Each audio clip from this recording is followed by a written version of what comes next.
Welcome back. It is Mornings with Pat Kreitlow on 98.9 WXCO, WXCO.FM, mobile devices and Alexa by searching WXCO, and on the Civic Media app. 71 degrees under mostly cloudy skies here at our studios at the corner of Washington Street and North 3rd Street in downtown Wausau. Coming up tomorrow, we'll be joined in studio from the Marathon County Public Library by Robin Vargas. Talk about summer activities at the library and a whole bunch more.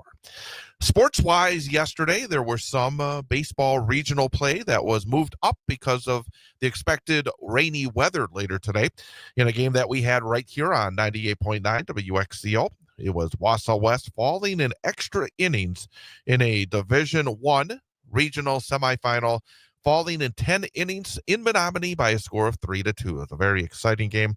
Warriors were down 2-0 in the top of the 7th inning. A.J. Zadowski had a perfect game through 6 innings and a no-hitter through 6 2/3 for Menominee before Tony Ifaldano had a double and Ty Teskey had a single that rallied the Warriors to score 2 runs in the top of the 7th and force extra innings. Teskey went 6 outstanding innings on the hill, was 2 for 4 at the plate, but in the end, Menominee pushed a run across in the bottom half of inning number 10 to win 3-2. A few other games in high school baseball playoff regional action yesterday. It was Auburndale defeating Osseo Fairchild 5-4. Stratford over Stanley Boyd 10-0. Tomahawk fell to Elkbound by a score of 4-3. Rochelle lost to Tigerton 8-1. Marshfield Columbus beat Brookwood by a score of 3-2. Softball had a couple of games that were moved up as well, including a very exciting game over at DC Everest. The Evergreens in extra innings and 8 innings edged Chippewa Falls by a score of 2-1. Chippewa Falls had scored a run in the top of the 6th to take a 1-0 lead. Evergreens tied it up in the bottom of the 6th and then won it on a Brooke Brown run as she scored on a sacrifice fly by Sydney Spear in the bottom of the 8th inning to give Everest the 2-1 lead. So now the Evergreens move on to a Division I sectional final Thursday in Plover against either Menominee or New Richmond. Those two teams will meet later today.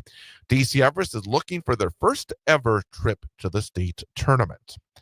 High school baseball today, more regional semifinal action, and we will have a game for you right here on 98.9 WXCO. It will be the Marathon Red Raiders in action. Marathon looking to move on as they will be taking on, who are they playing again? I keep forgetting who it is. It's the top of my mind, tip of my tongue.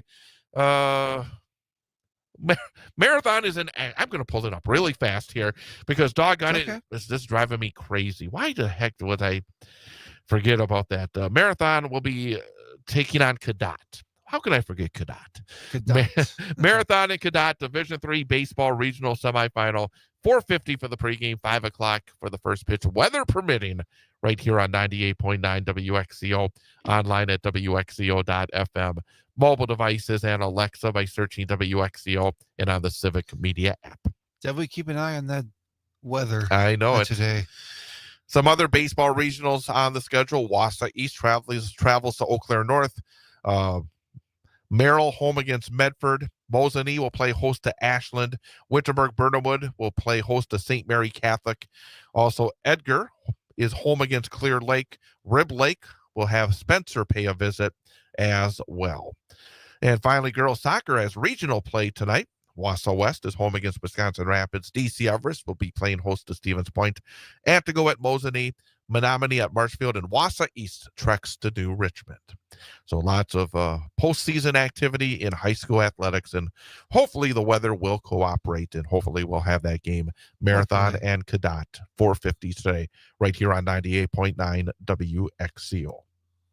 All right, time for our number for the day quiz to wrap things up. Yes. Give Ian an opportunity to get the right answer. There's 3 choices, one of which is correct, 2 of which are incorrect. So based on the math, throughout the week, if he gets better than 33% correct, it's a passing grade. If it's worse than 33%, it's a failing grade.